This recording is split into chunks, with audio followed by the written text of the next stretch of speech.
Michael Jordan is not only the best basketball player, but he's the most exciting basketball player to ever play. Tatum fires away, pumps it in, 51 for Jayson Tatum. The Big Three NBA podcast is powered by Prize Picks and the Game Time app. Hey everyone, welcome into this episode of the Big Three NBA podcast. As usual, the crew is here. Gary Washburn, Sherrod Blakely. I'm Kwani Lunis. How you two been? Look, Gary's team gets some AP votes in football. My crew got some AP votes. And for whatever reason, top 20. The Boston College Pigeons are in the top 25. But that ain't going to last long, Gary. We know that. I guess. All I know is, does Syracuse ever play a game outside that damn dome? Every time I look, like, Syracuse don't play no road games. They don't play away games. They don't play road games. Look, don't be mad because folks want to come to our crib and catch that L. Yeah. Don't be mad. Yeah. Georgia Tech, come on up from the ATL. We got something for that. We got y'all. We rolling. That's the story he's sticking to. We got exactly. That's the book that I'm reading right now. That's the book that I'm reading right now. We got our book done on the work done on the road. That's all right. We'll see y'all. We'll see y'all in November. All right, moving on to, we're talking about books. Let's talk about Tatum's book. We mentioned it last week, but it's officially out. Did you get to read it? Baby Dunks a Lot. It's on Amazon. It's a picture book.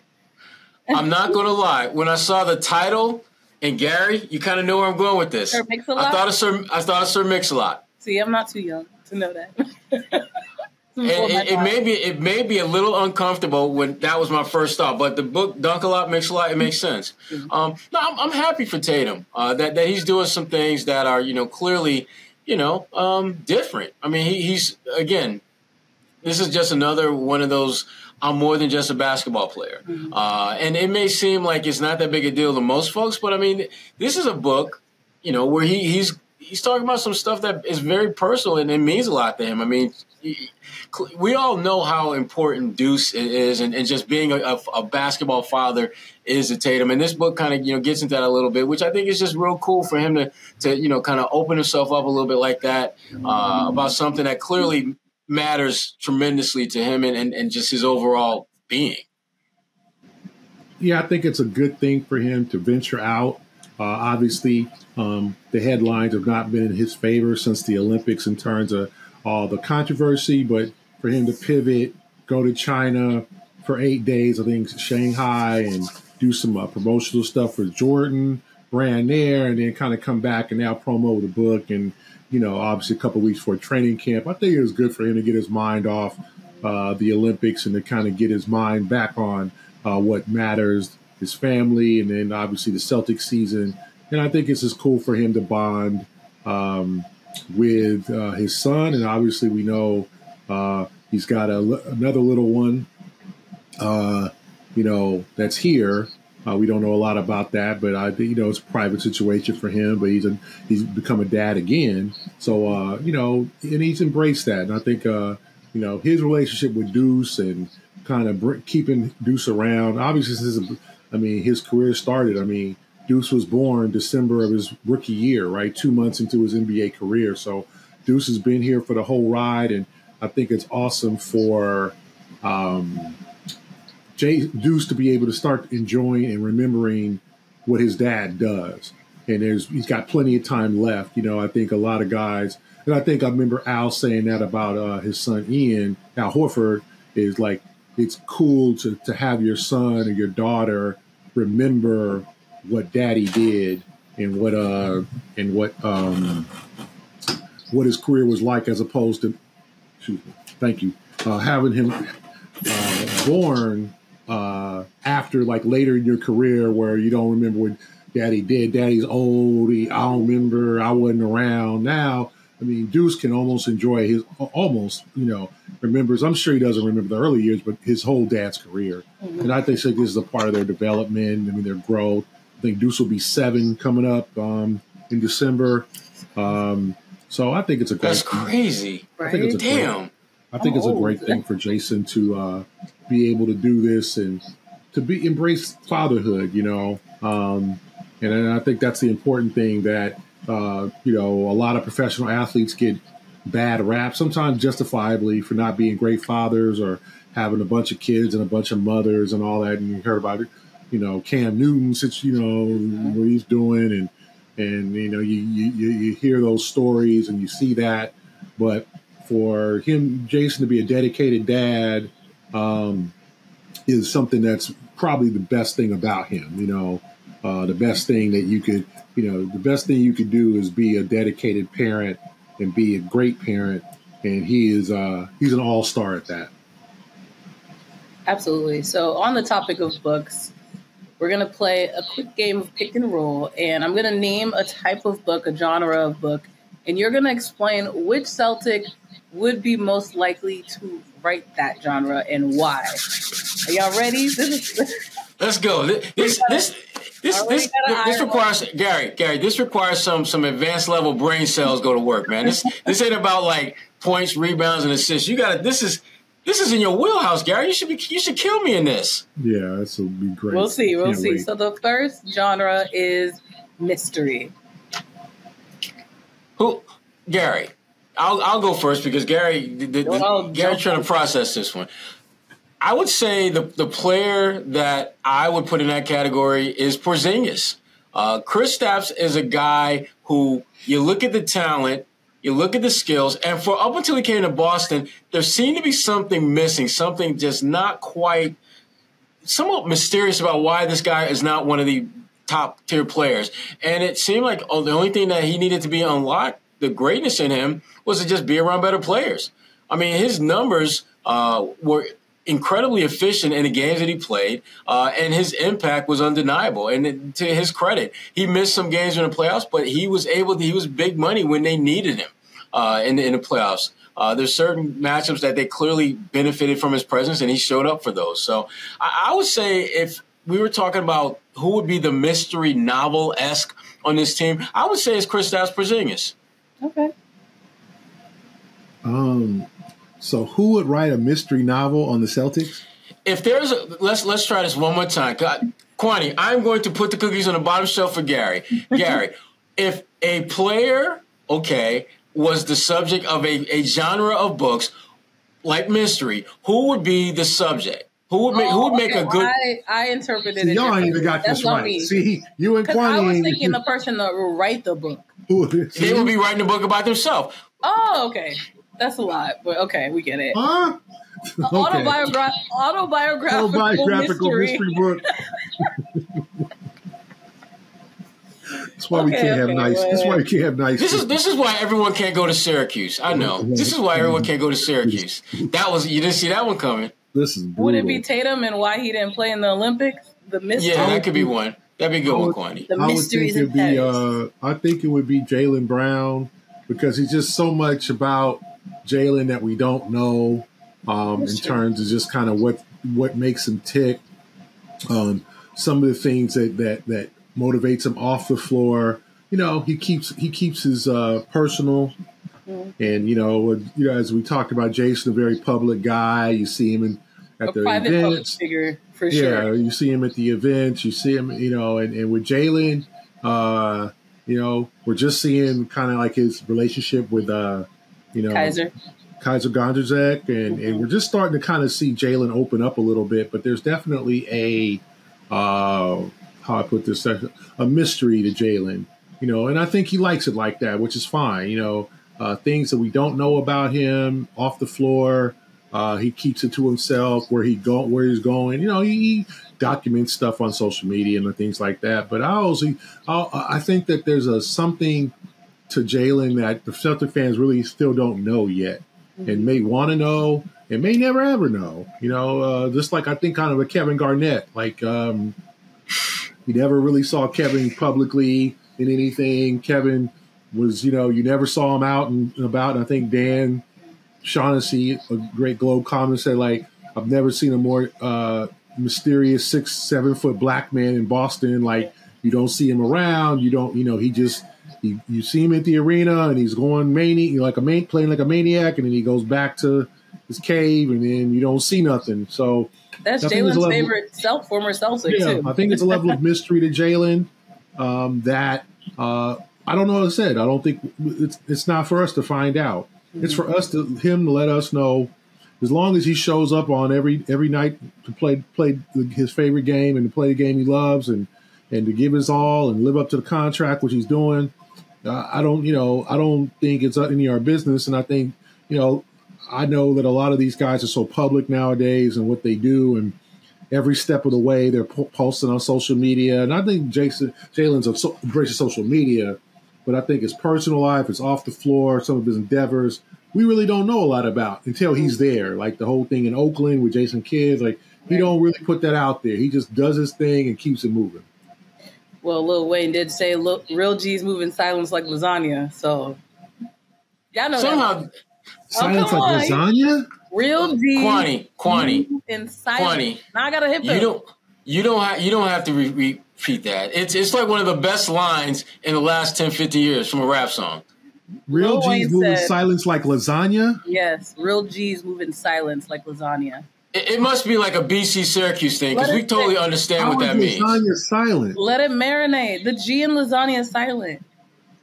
Oh, God. Oh. Real G's move in silence. Like people, it could be like a Caribbean thing. Oh, God. Kwani. It is a know the music of the moment thing. No, but I'm adding the context of like I was raised to like don't tell people your plans before you do it. Don't bail him out. You just kind of do it. Don't bail him out. Let him drink his fruit punch. I was giving more context. Let him drink his fruit punch in peace. Don't bail him out on that. All right, Gary. Okay, that was G and very Gary creative. is not silent. That was very creative. Thank you, Lil Wayne. Thank Lil Wayne for that one. Shout out Lil Wayne. Okay, so next genre is action. I won't hear it in the Super Bowl because they ain't appearing in the Super Bowl. Oh wow! I knew he was gonna go there. So my audible pause was because I was like, should I bring this up or will we spiral into a whole other conversation? We about to. Well, I mean, Gary, since you opened the Pandora's box, we're just gonna go through it. Lil Wayne not at the Super Bowl. Are you for or against that? I'm not mad. I'm not mad. I love Kendrick. I'm not mad, but I would like to see Lil Wayne at the Super Bowl. I would have liked to have seen him. Kendrick is a Lil Wayne fan, so like I feel as though maybe he'll ask him to perform with him anyway. Yeah. But I don't think Lil Wayne would have been able to do a whole, not that he can't, but like a whole set. No. Lil Wayne in 2025 is not really culturally relevant versus Kendrick is right now at the top of his game. And he is. Well, the other thing too that plays a big part in this is just money. I mean, there are people who are paying for time during halftime and throughout the course of the Super Bowl. It's much more attractive to say, hey, Kendrick Lamar is going to be our halftime show than Lil Wayne. Because Lil Wayne, they've been like, oh, wait, is this 2010, 2015, maybe 2020? That would have been cool. Which version? But this nah. I mean, this is Kendrick's time. I mean, Kendrick right now, he is him in the game right now. No matter what the Drake fans want to say and think, Kendrick is running things right now. Absolutely. Well, let me ask this. So who's the hottest, regardless, who's, besides Taylor Swift, who is the hottest current artist out here? Like the hot right now that they're, who is female the artist? Yes. Male or female, don't matter. I'm a big Kalani fan. I think Tyla might be on, I mean, I don't know if she's the biggest, but the South African girl that sings Water, like, I feel like I've just seen her everywhere lately. Like her marketing team is A1, and she's international, so it gives her a bigger pull. I like her and Kalani. Those are probably my two. Good one. You know. Okay, I ain't barely heard of either of those two. So obviously there ain't nobody. You never heard After Hours. You had to have heard After Hours. Probably. I don't know who it is though. And the you thing just is, mean like namesake. I know Bruno Mars. I know Drake. Like there's no artist right now, let's be honest, who is just like besides Taylor Swift. Okay? Meg Thee Stallion. Yeah, who is absolutely like the Michael Jackson of the, like, you know what I'm saying? Like the Prince. You're asking for nobody. Yeah. There is nobody that be like, oh, that's the slam dunk for a Super Bowl show. That's not happening. Like, Usher did it. They already booked Usher. That's last year, right? Like, so to me, Kendrick Lamar, that's cool. Like, there just isn't anybody that. And then, or you want to do a New Orleans thing where you get Juvenile and you want to get. Which they don't even always do a local theme. Lil Wayne, Mystical, and all that. But you want Master P, like you want. You can do that. We could do that, and then have him bring Little Romeo out. You know, who's now Romeo? He's like 33. 36. You know. Right. He used to be Little Romeo. No, actually, now he's just not so Little Romeo. That's what his new name is. Randomly know people's ages after like not talking about them for years. Yeah, I just know. I just know these things. I just know these things. Skill set. I'm good. I'm very talented. That's a sector of Gary's brain that's always like top of the shelf. Yeah, he's 35. Like, wow. There's nobody. He's 35? Yeah. Okay. There's nobody who's like, oh my God, that person needs to be at the Super Bowl. Like, we just don't have that person right now. Agreed. Like Bruno Mars, I would say, right? Did he perform before? 2 years ago, he did. Yeah, I mean, he's not even that hot. Yeah. Yeah, he did. Okay, so he been booked. Usher been booked. Miley Cyrus was talked about. Who? Yeah. Miley Cyrus. Don't do that. Miley Cyrus. Don't disrespect my 90s I'll take her father doing Achy Breaky Heart. Hannah Montana. Come on. That's a whole... Achy Breaky Heart. Like, I don't... So, maybe our... So he know that song, but he don't know Real G's... Oh, wow. Achy Breaky Heart. We got to send him a list of music to listen to. I just know there just isn't to me, and I'm just Rihanna, a general music guy. I'm more the old school. Like, God bless... sorry, rest in peace, Frankie Beverly. Oh, yeah. I got to throw that out there. Mm-hmm. That's a tremendous loss. I mean, if and please, there was more Frankie Beverly than Before I Let Go. Please listen to more. If you just only listen to Before I Let Go, you're not doing him a disservice. He had many, him and his group had many hits. Okay, so more than Before I Let Go. And if y'all thought that was a Beyonce song, you should. Oh my gosh! You got to go review your musical history. If you thought that was an original song by Beyonce, although Beyonce did a great job with it. So there just isn't by the top of the game. So I'm all with Kendrick Lamar at this point. Like, that's fine. No diss tracks. Just do good positive stuff. I don't want to hear no pedophiles. Like, let's just move on from that. Kendrick, be the bigger man. You don't want Serena Williams crip walking on the let's move on from that. So that's all I got. Okay. Prize Picks is America's #1 daily fantasy sports app with over 5 million active members.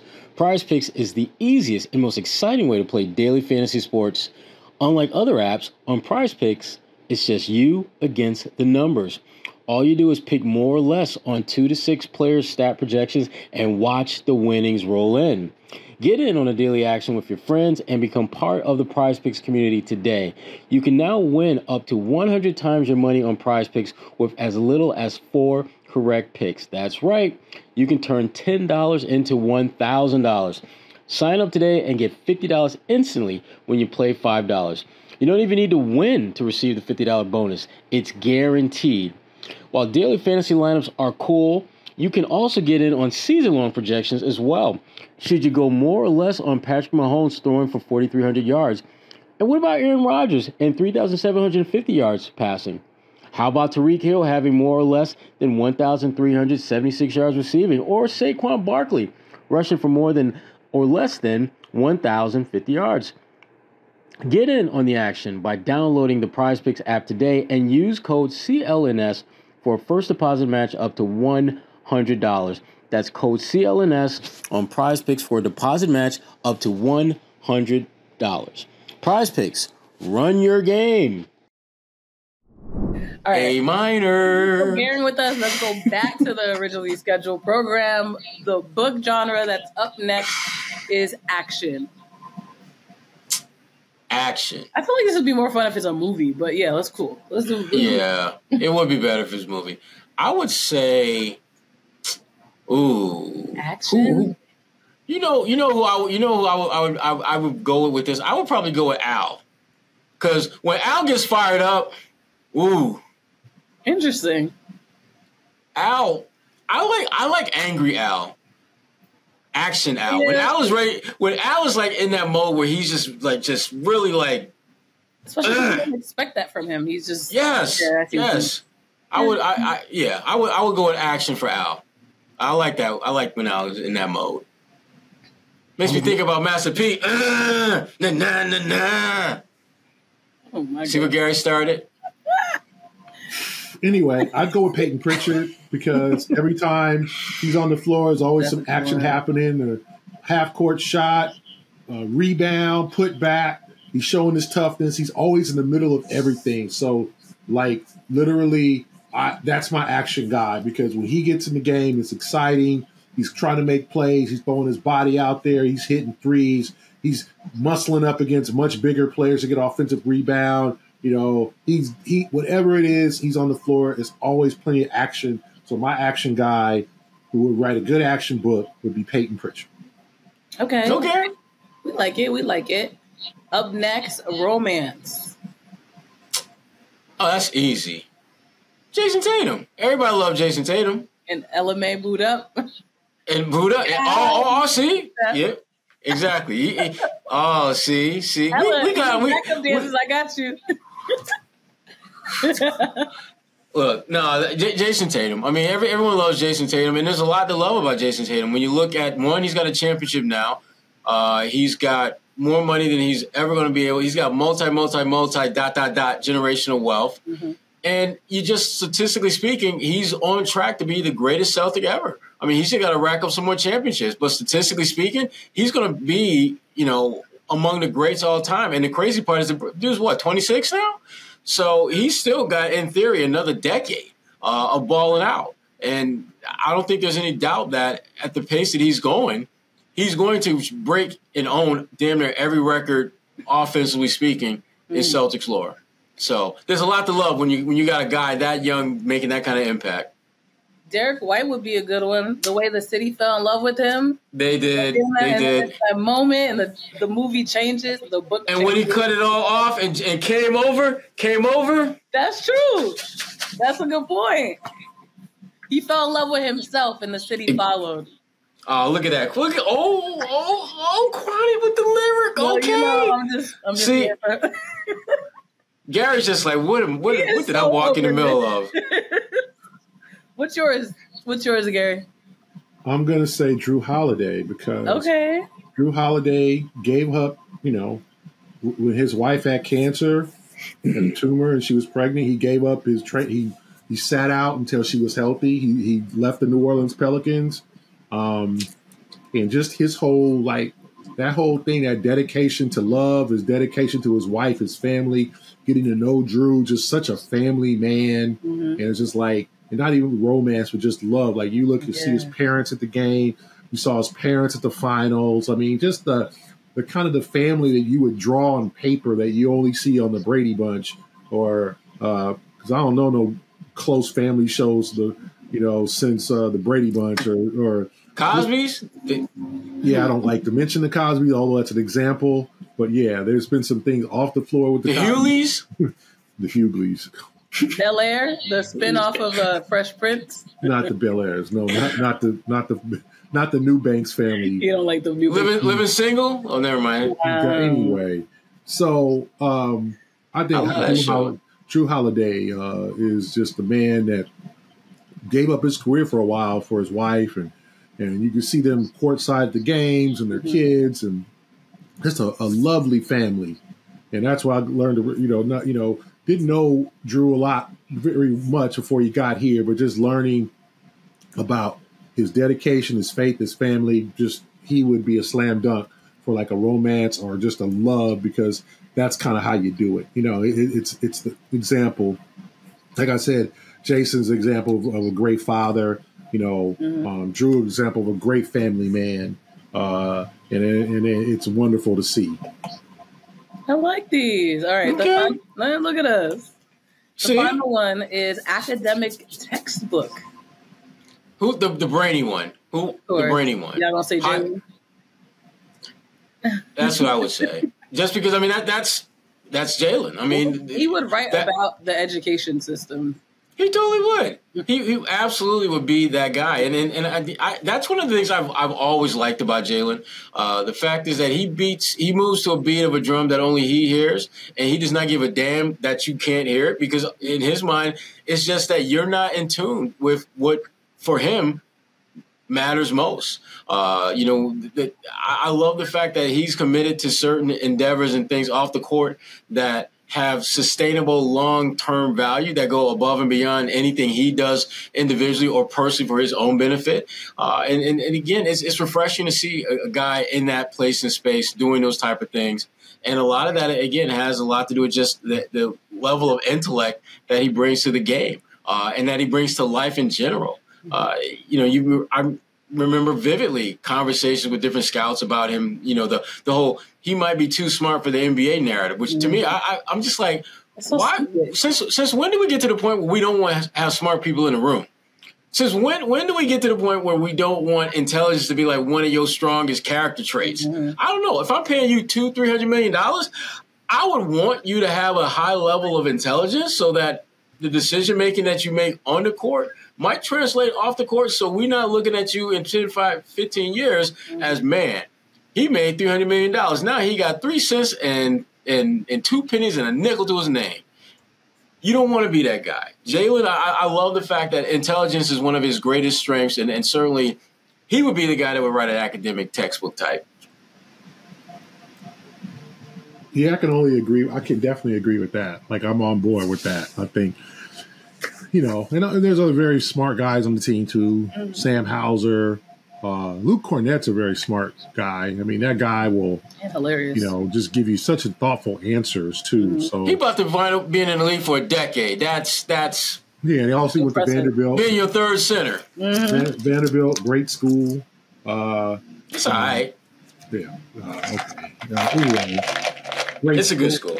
Yeah, great school. So yeah, I mean, to me, I'd not to be so predictable, I'd give it to Luke Cornett.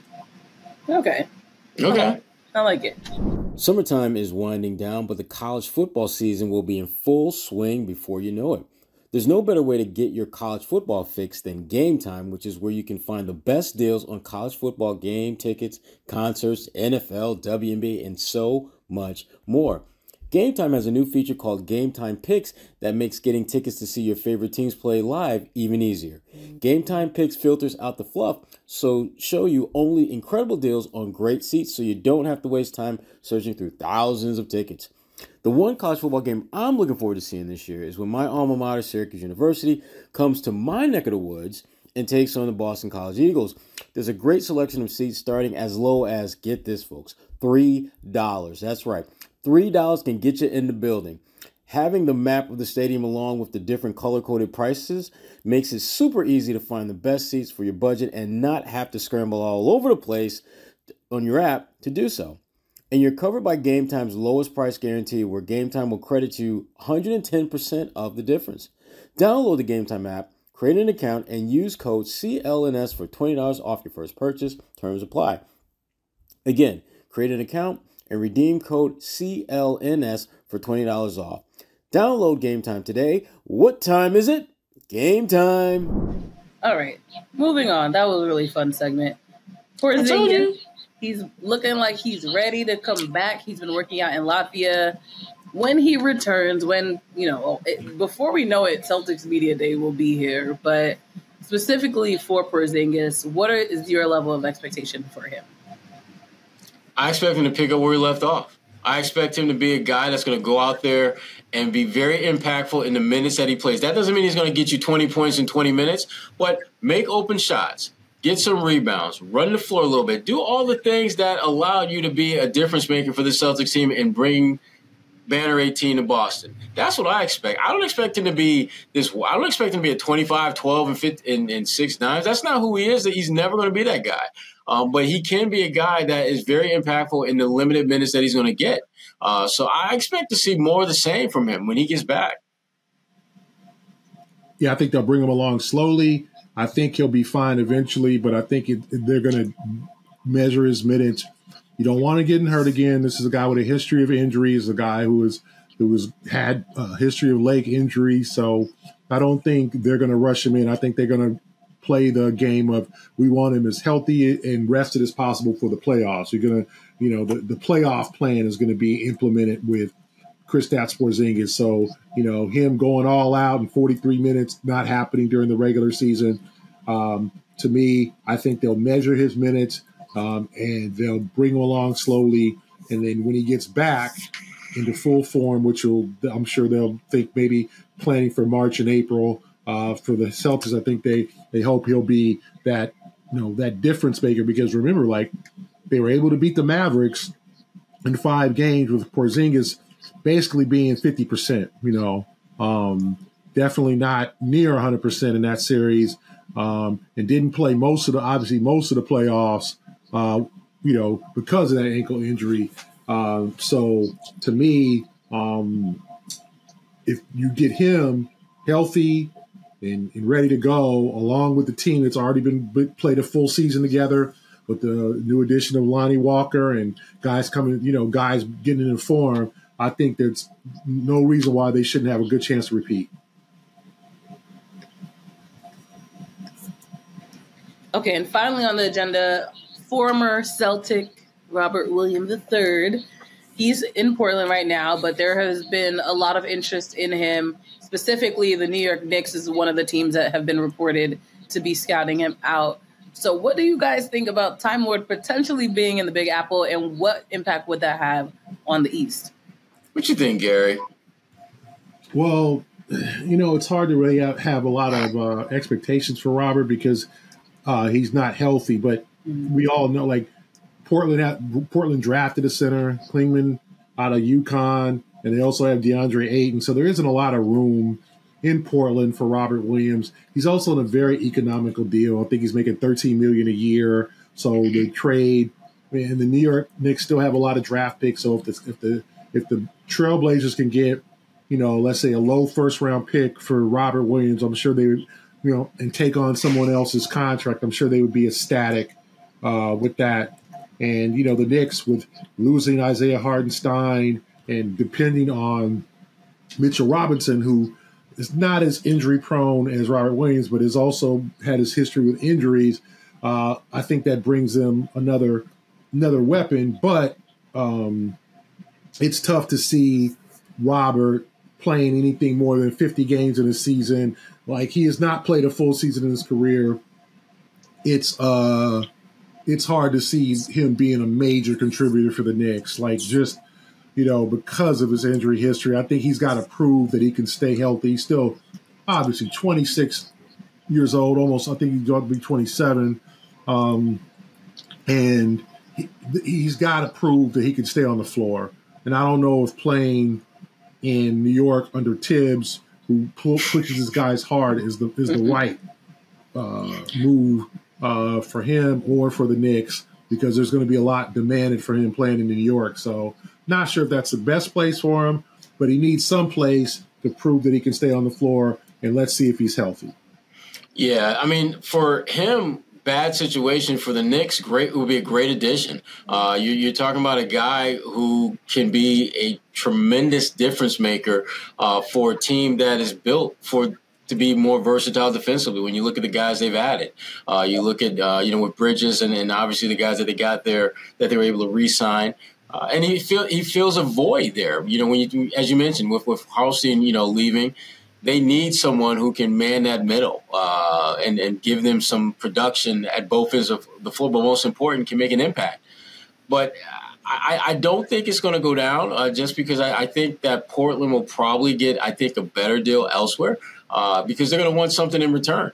And the Knicks, I just don't think, are willing to part with the kind of talent that would allow them to bring him in and lose some talent and still feel that they're going to be better overall. Because the point that Gary made that I think is really the most important part about any conversation with Robert Williams is his health. He has shown consistently that he cannot stay on the floor. And you're a little bit leery of providing actual people power, people talent to the equation of a trade when you're getting a guy back who's probably not even going to give you half a season. And so it becomes a little bit complicated in that regard. Now, if the Knicks are going to front load with a bunch of picks, like if the Knicks said, we'll give you like 3 first-round picks and maybe 1 or 2 protected for him, hell yeah, you take that deal if you're Portland. But I don't think New York is willing to give up those type of assets because, again, Rob is a wild card. On any team he plays for. He's that one guy that if he can string together, like in the playoffs, 10, 12, 15 straight games where he's healthy enough to play, you could, in theory, win all of them if he's able to play 15, 20, 25 minutes a game because he's that big a difference maker in limited quantity of minutes. But that doesn't happen. That hasn't happened up to this point. I don't know if it'll happen going forward. I wish it did because I would love to see what a full season of Robert Williams III looked like. I think that's an all-star caliber type player, to be honest with you, if he could play a full season. But I just don't see it happening. But the New York Knicks, they're going to be one of the teams that will certainly be inquiring about him because of the need and because they've got the assets to pull something like that off in theory. But I think he absolutely needs to find a place that is going to not just allow him to play, but just embrace the fact that he ain't going to play 60, 70 games. He needs to be on a team that is kind of built where he's like maybe the second or possibly third center. Boston ain't going to happen just because of where they are with the whole second apron status. It's just not going to happen. But there are enough teams that have enough flexibility to bring him in and get something of value out of him. It's just a matter of just Portland figuring out what's the best situation. And I hate it because, it's another blow to my boy Chauncey. That team's not going to be better by trading Robert Williams away. And that's the one thing that they need to improve. Otherwise, my guy ain't going to be there much longer. So, is there a team you have in mind for Robert Williams III specifically right now? I don't. I just think that with him, it's not even so much about the team, but just him staying healthy. Because no matter where he goes, he's going to play if he's healthy. Mm-hmm. It's just a matter of how much can he play and how healthy is he going to be after he starts playing. Mm-hmm. That's the big issue and concern with Robert Williams III. All right. Yeah, I mean. Yeah. Do you agree? I mean, I wish the best for him, and I said, I think the best situation is a situation where there's not a lot of pressure on him and he can play. So it would be basically playing for a bad team. I don't think like Charlotte. Yeah, I don't think the New York Knicks are, there's going to be expectations, and I just don't think that's the right place at this point in his career, especially pairing with Mitchell Robinson, another guy who has injury history. Yeah. That makes sense. Facts. Yeah. Well, that's all we had on the agenda for this week. Hold up. I wanted to the book is out. It's here. It's a hard The book is here. Boston Celtics, an illustrated timeline. If you look, history of kind of just history of the franchise here. Just all nice. Of the stuff that's going on. Gary, did you take those black and white pictures yourself? Yep, I was there. That was good. From my friend Don Nelson. We'll go forward. Red. And then obviously we get into more of the current times with Jason here and, our friend Terry Rozier all the way. My boy T. Rose. Terry. If you're like, well, does it include the championship? Well, our friend Chris Stapps. And then here it is, the championship finally. Wow. They grew up so fast. So it includes all the way until the championship. Today. All the way from the beginning in 1946 when they were the member of the Basketball Association of America. All the good things. The first black starting five, the drafting of the great Chuck Cooper, the draft night trade for Bill Russell. Remember, Bill Russell was not drafted by the Celtics. He was acquired by the Celtics on draft night from the St. Louis Hawks. Those little nuggets. So if you are not as familiar with the history of the Celtics and you're a young fan, it's a great way to learn about the 50s, the 60s, the 70s, the 80s, and the 90s. Some of the tough times are in there too. The passing Lynn Bias, the Reggie Lewis, some of the down years, and then the rise back up all the way until Banner 18. So it's on Amazon. It's called Boston Celtics History Time. It's a hardcover book, so coffee table. Okay. Book, yeah. An illustrated so timeline. You guys will enjoy it, and it's hopefully fans will be able to learn more about one of the great franchises of all time. And it's got amazing pictures of people that you probably haven't seen or don't remember what they look like or if you don't have, YouTube, or you're not looking at YouTube, or greats like JoJo White, Sam Jones, Casey Jones, people that you heard their name. This book tells you more about them and how they got to the Celtics and what their impact on the Celtics was to continue that franchise tradition. So hopefully you guys go out there and buy it and enjoy it. It's something I put a lot into, and as I said, I would not give Celtic fans anything short of my best. And if you're on September 30th, that's a Monday at 6:30, Gary will actually be at WBER's City Space. That's on Com Ave in Boston. You can go there. It's right around the corner from me. 5:30. Sherrod's actually buying my ticket with his discount. Sherrod. He didn't know this. Did you know this? You're buying my ticket? Cool. But we're going to sit there front row and watch Gary talk about this book. So y'all better be there too.